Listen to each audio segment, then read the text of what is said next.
सब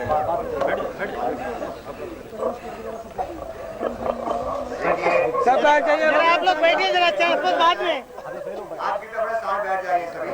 बैठिए बैठिए। देखिए सभी साथी भाई, देखिए मुझे क्या होता है कि सारी पब्लिक को छोड़ दिया उस साइड से, सब ले आए उधर से। हैं? देखिए जो ये देखने वाले हैं ये भाई लोग भी यहाँ आए, अपने चिंता में साथ में जाइए। अब अपने साथ में बैठ जाइए। ये ड्रामा जो है ये घरों का जैकेट बैठ जाइए बैठ जाइए। ये लोग के कहाँ जैकेट हुए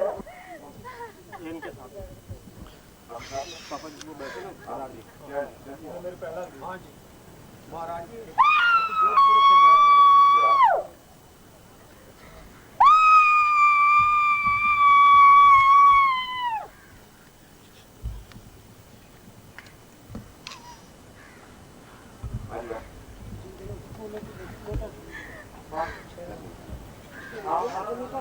लोटा पानी में बैठ जाओ, पीछे पीछे होकर बैठ जाओ, लोग पीछे बैठ जाओ।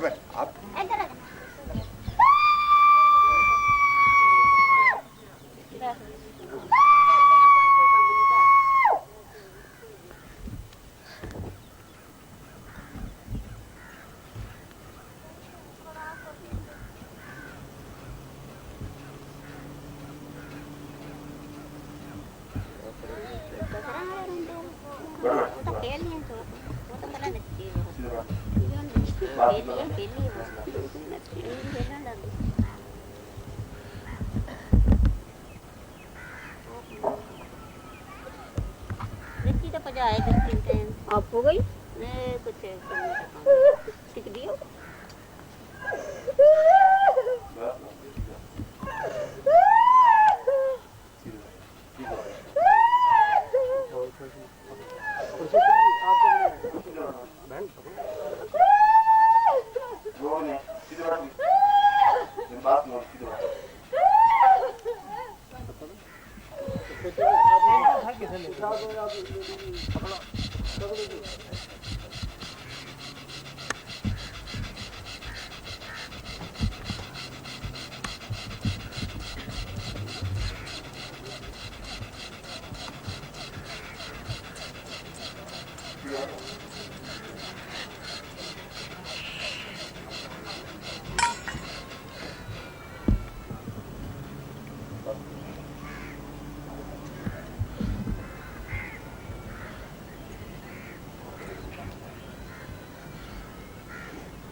आज के इस महत्वपूर्ण दिवस पर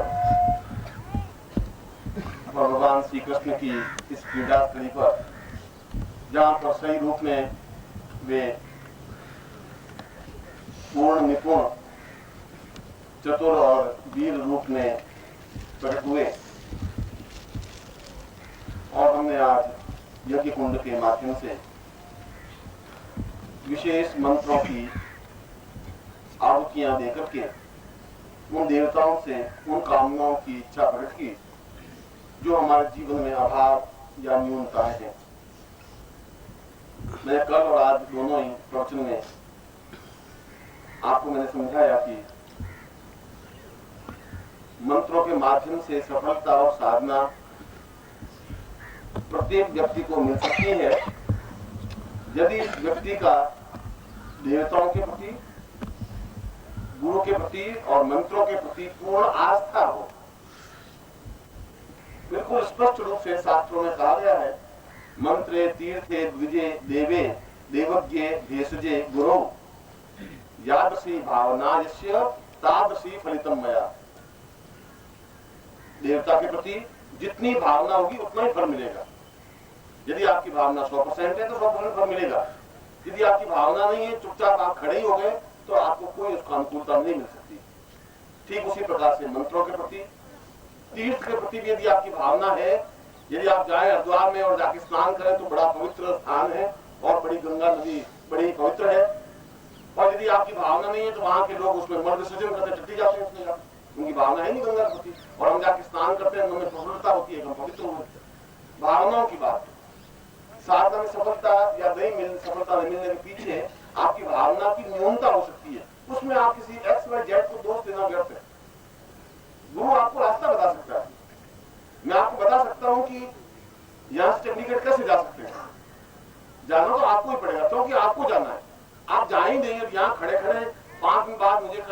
चंडीगढ़ तो आया ही नहीं, कहां से पहुंचे, अब नहीं पहुंच पाएंगे।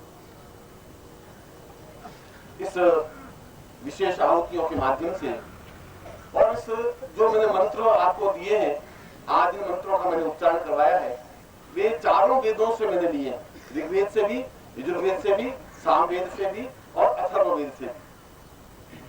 और ये सभी के सभी मंत्र अपने आप में ही अद्वितीय हैं। स्वयं श्रीमद् भागवत के रचयिता वेदव्यास ने इन मंत्रों के बारे में श्लोक में अत्यंत श्रेष्ठ तरीके से कहा गया है कि कलयुग में जो व्यक्ति नित्य इन मंत्रों के माध्यम से कल्प करे, कल्प का मतलब है 30 दिन तक कोई कार्य करने की क्रिया को कल्प कहते हैं। जैसे गंगा कल्प कहते हैं, 30 दिन तक गंगा के किनारे रहे, गंगा का जल सेवन करे, तीर्थों और उनकी पूजा करे और केवल भागवत कथा या देवताओं की कथा ही सुने, किसी प्रकार के छल प्रपंच में या गृह कार्य में नहीं लगे, उसको कल्प कहते हैं, गंगा कल्प कहते हैं। ठीक उसी प्रकार से बनारस में जाकर के काशी कल्प करते हैं और इसी प्रकार से कल्प शब्द उस भागवत में भी दिया है कि इन मंत्रों के माध्यम से 30 दिनों तक यदि रोज घी की आहुति दे, अपने घर में कोई पात्र बना दे, तांबे का पात्र बना दे या कि कुंड बना दे छोटा सा और उसमें छोटी सी लकड़ियां काट करके पहले से रखे, लकड़ियां जला दे और रोज 30 आहुतियां दे, केवल 30 दिन 30 डेज, तो अद्वितीय सफलताएं प्राप्त होती हैं।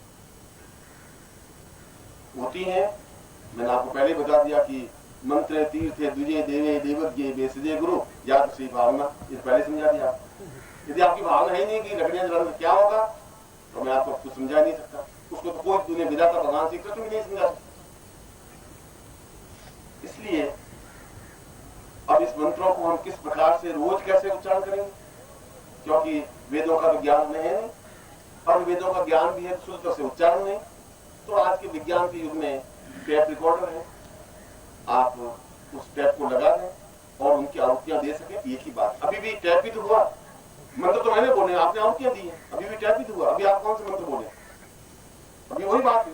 ये मानवीय टैप है, वह वैज्ञानिक टैप। इसलिए उसी प्रकार से शुद्ध मंत्रों को सुन करके आप आहुतियां दें नित्य 30 दिन, वह चाहे कल से शुरू कर दें, परसों शुरू कर दें, माघ में कर दें, माघ महीने में कर दें, कभी कर दें और फिर पूर्णता के साथ आरती करें। तो आज का जो कुछ टैप हुआ है वो अपने आप में अनुकूल टैप हुआ है, उसमें सारी चीजें समाहित हो गई हैं, मंत्र भी समाहित हो गए, उनकी आहुतियां समाहित हो गई हैं, फिर आरती समाहित हो गई है। और जिस प्रकार से हम विसर्जन, अपने प्राणों का जब विसर्जन करते हैं, अपने प्राणों को, कीर्तन का मतलब ही यही है। कीर्तन शब्द बना है जहां तन का कोई होश नहीं रहे उसको कीर्तन कहते हैं। जब तन का, शरीर का ज्ञान है तो हम कीर्तन कर नहीं सकते। हम देख रहे हैं कि हम खड़े हैं और नारायण की धुन बोले या भगवान श्री कृष्ण की धुन बोले तो कीर्तन नहीं कहला सकता। यह तो केवल बुद्धि का चिंतन कहला सकता है। उसको ध्यान रहता है कि मैं बैठूं तो नहीं बैठूं, कि यहाँ पास में कौन खड़ा है, फिर जय जगदम्बा जय जगदम्बा करते रहते, देखते रहते हैं, इधर देखते रहते हैं, कीर्तन है। जहाँ तन का ज्ञान रहता है वो कीर्तन हो ही नहीं सकता। या तन का जब ज्ञान नहीं तो उसको यही पता नहीं मैं नाच रही हूँ कि नाच रहा हूँ, कि बैठ रहा हूँ, दौड़ रहा हूँ, कूद रहा हूँ, उसको कुछ ज्ञान नहीं रहता। और बाकी लोग सोचते हैं कि क्या हो गया,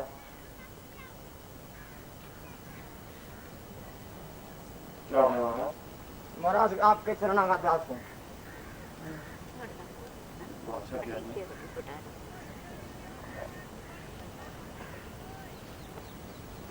हरियाणा से वीर ही वीर मामूली कोई आदमी है ही, मैं पूरे हरियाणा को प्रणाम करता हूँ। खैर मैं कुछ बोल रहा तो वीरों के आगे तो हमारी क्या चलेगी, किसी की नहीं चलेगी। वीर तो वीर है, उनका बहुत मामूली आदमी है। और जो बहन को अभी, बहन मुझे पहले मिली थी, जोधपुर में मिली थी, और इसको कई प्रकोप हो जाता है। खूब पढ़ी लिखी लड़की है, समझदार लड़की है, आयु प्राप्त लड़की है, कोई जानबूझ के कोई चीखता नहीं, चिल्लाता नहीं। मगर कई बार ऐसा होता है कि दूसरी आत्माएं, अभी आपके सामने उदाहरण है कि आत्माएं होती है कि नहीं होती है, मृत्यु के बाद आत्मा होती है कि नहीं होती है, शरीर प्रवेश करती है कि नहीं करती है, ये आप देख रहे हैं। और अगर आप में से कोई चैलेंज ले तो आप मेरे साथ, मैं भूत प्रवेश करके दिखा दूं, आप नाचने लग जाएंगे 20-20 फुट।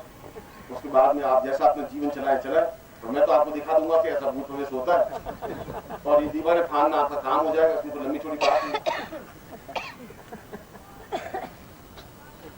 मेरे कहने का तात्पर्य है कि ये सारी चीजें हैं, उन चीजों को हम सही ढंग से समझ सकें। मंत्र भी है, आयुर्वेद भी है, ज्ञान भी है, गुरु भी है, पति भी है, पत्नी भी है, सब कुछ है, हम उनको समझे ही नहीं। और इस कलयुग में तो ये स्वाभाविक है कि व्यक्ति इस प्रकार का चिंतन नहीं कर पाएगा। मैं सोचता हूं कि आप में से अधिकांश साधकों को चाहिए कि आगे के जीवन में इस प्रकार के मंत्रों का संग्रह अपने घर में रखें और उन मंत्रों को आप ऊंचे से ऊंचे जो वेद जानने वालों के सामने टैप करके सुना दीजिए। वे इस प्रकार की ध्वनि का उच्चारण आपके सामने नहीं कर सकते, ये मैं आपके सामने रख देता हूँ बात। आप पूरे भारत में घूम जाइए, आपकी बात तो टैप है। उनको कभी आप अपने जीवन में जरूर कल्पवास करें। इसमें कोई बहुत 15-20 मिनट का काम है और आप कर सकते हैं, आपकी पत्नी कर सकती है। और जीवन की जितनी न्यूनताएं होती हैं वे सभी अपने आप में पूर्ण सफलताएं प्राप्त होती हैं। जब मेरे जीवन का अनुभव है तो आपके जीवन का भी अनुभव हो सकता है। जब मैं उसमें अटैचमेंट पूरा रख सकता हूँ, आप भी रख सकते हैं। हम अटैचमेंट तो अगर पत्नी के प्रति नहीं रखेंगे तो पत्नी भी लड़ाई झगड़ा करती रहेगी। हम उनको अपना पूरा प्यार नहीं देंगे, स्नेह नहीं देंगे तो घर में लड़ाई झगड़े होंगे। तो देवताओं को भी हम स्नेह अटैचमेंट नहीं देंगे तो वहां से कहां से अनुकूलता मिल पाएगी। ये तो हमारी ड्यूटी है कि हम कितने अनुरक्त हों। कि नदी की ड्यूटी है वो कितनी समुद्र में जाके मिले। नदी अपनी जगह आके खड़ी हो जाए कि बस मैं तो आगे तो बढ़ूंगी नहीं और समुद्र मुझे मिल जाए, समुद्र मिल नहीं सकता। नदी को ही आगे बढ़ना पड़ेगा, आपको आगे बढ़ना पड़ेगा। आज के दिन हमने विशेष दीक्षा प्राप्त की है। कल का दिन भी हमारे लिए विशेष अनुकूल है और कल सुबह हम विशेष आहुतियां प्रदान करेंगे यज्ञ कुंड में भी और फिर पूर्णाहुति कार्य संपन्न होगा। और इसके साथ ही साथ कल मैं 6 प्रयोग संपन्न करवाऊंगा। लक्ष्मी से संबंधित प्रयोग, जीवन की पूर्णताओं को अनुकूल करने का प्रयोग, समस्त प्रकार के रोगों की निवृत्ति के लिए प्रयोग। क्योंकि ये प्रयोग अगर आप पातंजलि योग दर्शन में पढ़े हैं तो पातंजलि योग दर्शन में भी जहां भगवान श्री कृष्ण का चिंतन आया है, जहां उसका भाष्य लिखा गया है, वहां उन्होंने भगवान श्री कृष्ण ने भी अपने गुरु से संदीपन से उन्हीं विद्याओं को, उन्हीं मंत्रों को सीखना चाहा जिसके माध्यम से पूर्णता प्राप्त हो सके।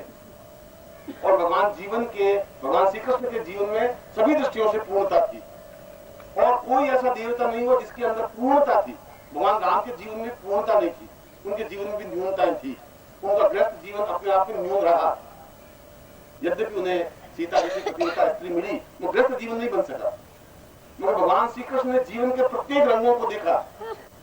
उन्होंने जीवन में गलियों घूम के, नाच करके, खेल करके, प्रेम करके, शादी करके, युद्ध करके, रणनीतिज्ञ के रूप में, राजनीतिज्ञ के रूप में, गुरु के रूप में, साधक के रूप में, तंत्र के रूप में, तांत्रिक के रूप में, मंत्र के रूप में सभी दृष्टियों से पूर्णता प्राप्त की। इसीलिए उनको षोडश कला पूर्ण भगवान श्री कृष्ण कहते हैं। और उन्होंने भी मथुरा, द्वारिका, वृंदावन और फिर कुरुक्षेत्र, हस्तिनापुर, उन सारे स्थानों को, उन स्थानों पर जहां उनके और उज्जैन में जाकर शिक्षा प्राप्त की। हम भी उसी के भगवान श्री कृष्ण की नगरी में ही बैठे हैं और उस नगरी में भी हम अगर पूर्णता